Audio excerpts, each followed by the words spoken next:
Hi everyone, আসসালামু আলাইকুম। গত লেকচারে আমরা শিখেছি কিভাবে ইউজারের থেকে আমরা একটা বছরের সপ্তাহ ইনপুট হিসেবে নিতে পারি। সো আজকে আমরা যদি একটু দেখে আসি যে আমরা কি শিখলাম।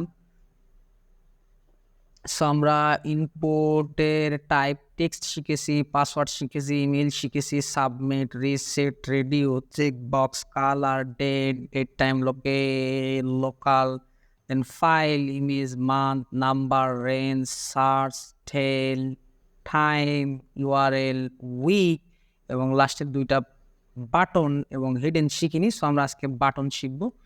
তো চলুন আমরা বাটন কিভাবে তৈরি করতে হয় আমরা উড়ে আসলাম। বাটন তৈরি করার জন্য আমরা কোথায় বাটন তৈরি করব? আমরা এখানে দেখেছিলাম না, সাবমিট বাটন তৈরি করছিলাম, রিসেট বাটন তৈরি করেছিলাম এবং ইমেজ একটা বাটন হিসেবে তৈরি করছিলাম, যেটা সাবমিট বাটন হিসেবে। সো আমরা ইমেজের পরে আমরা আমাদের বাটন তৈরি করব। চলে আসতেছি সবার শেষে কোডের এবং এখানে এসে একটা ইনপুট নিব এবং এখানে বলবো টাইপ হচ্ছে বাটন। কোডটা লিখে সেভ করে যদি ব্রাউজারে আসি তাহলে দেখতে পাচ্ছি একটা বাটন আমাদের ক্রিয়েট হয়ে গেছে। সো বাটনের ভিতরে কোনো টেক্সট নাই, কারণ হচ্ছে আমরা যখন টাইপ দিতাম দিয়ে ভ্যালুতে যে কথাটা লিখতাম বাটনের ভ্যালুতে যে কথা লিখতাম সেটি মূলত বাটনের ভিতরে টেক্সট আকারে শো হইতো। সো আমরা ভ্যালু যদি দিয়ে বলি বাটন, সেভ করে যদি আসি তাহলে দেখতেছি ভিতরে বাটন কথাটাই লেখা হয়ে গেছে।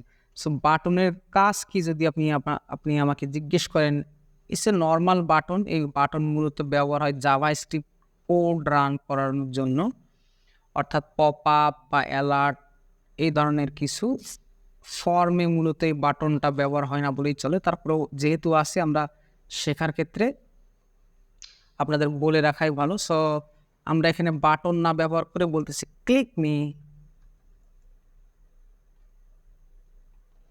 মি অ্যান্ড এখানে আমরা একটা অ্যালার্ট সেট করে দিব। সো অন ক্লিক, যদি অন ক্লিক অ্যাট্রিবিউট সম্পর্কে আমরা যদিও বা আলোচনা করিনি, আমরা পরবর্তীতে আলোচনা করব।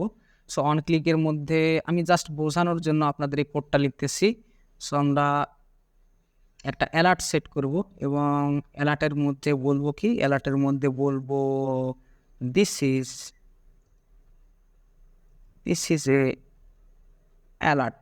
আমরা বললাম জাস্ট একটা নর্মাল টেক্সট লিখলাম, সেভ করলাম।